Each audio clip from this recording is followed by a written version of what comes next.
Hello friends, in today's video we will discuss in detail a very important topic of modern history, that is Second Carnatic War. First of all, let's see the background of Second Carnatic War.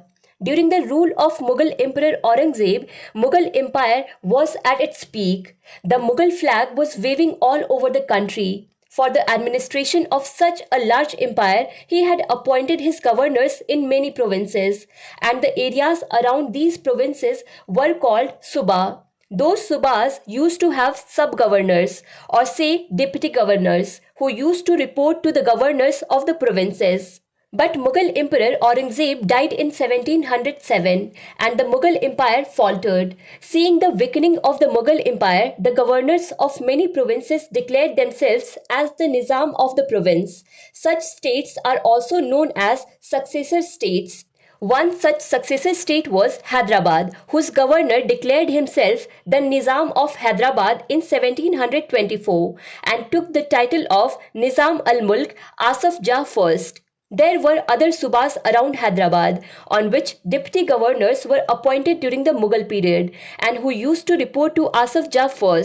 There was one such suba, Carnatic. There was a deputy governor in Carnatic at that time, Muhammad Sayyid. Asaf Jah I made him the Nawab of Carnatic and gave the title of Sadatullah Khan first. Thus the dynasty of Asaf Jah started in Hyderabad and the Navrat dynasty in Carnatic. Sadatullah Khan first had no son, so he adopted his brother Ghulam Ali Khan's son Dost Ali. When Dost Ali grew up, after the death of Sadatullah I in 1732, he became the Nawab of Carnatic. Safdar Ali Khan was the son of Dost Ali and Chanda Sahib was the son-in-law of Dost Ali. After the death of Dost Ali, Safdar Ali Khan became the Nawab of Carnatic. But Safdar Ali Khan was very unfortunate. He was killed in 1742. Now the problem was that Safdar Ali Khan's son was still very young and Chanda Sahib was taken away by the Marathas. And now Chanda Sahib was the prisoner of Chhatrapati Shahu. So now Chanda Sahib could not be made Nawab. It was a time of great dilemma. In such a situation, the Nizam of Hyderabad, Asaf Jah I, interfered. Asaf Jah I said that there is no problem. You make this child the Nawab. So it happened. So this child, who was Sadatullah Khan's second, became the next Nawab of Carnatic. But at the same time, Asaf Jah I appointed Anwaruddin as representative of Carnatic until Sadatullah Khan's second grew up. But after only 2 years, that is in July 1744, Sadatullah Khan's second was also killed. And with this, the first dynasty of Nawabs of Carnatic, that is Navyat dynasty, came to an end.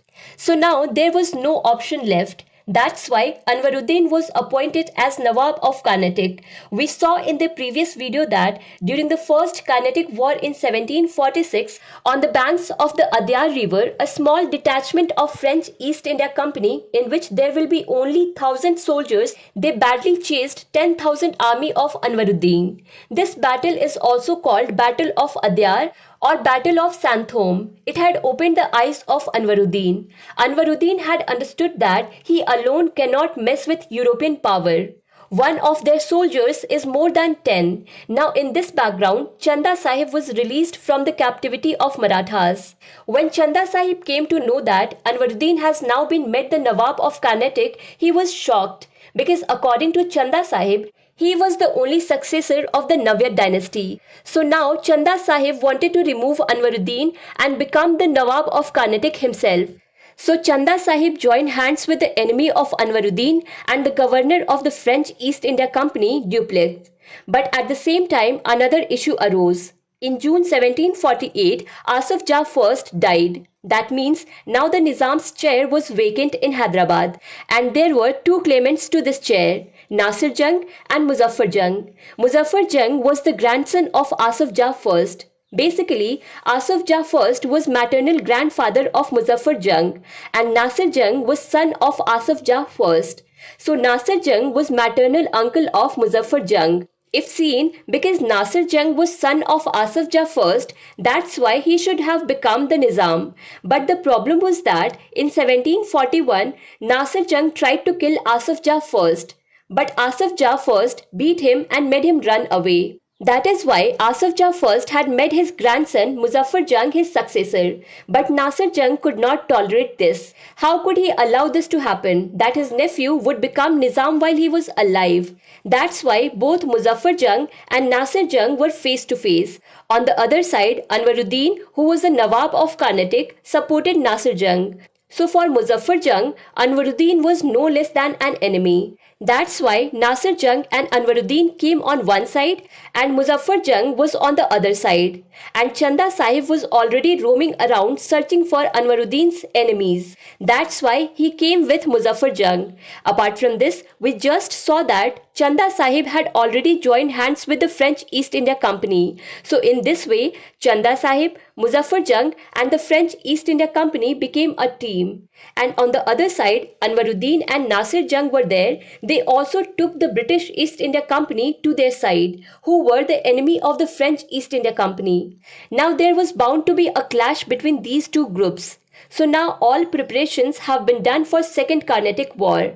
You can read the notes of this video on bookstawa.com website. For mind map, you can follow Bookstawa on Telegram.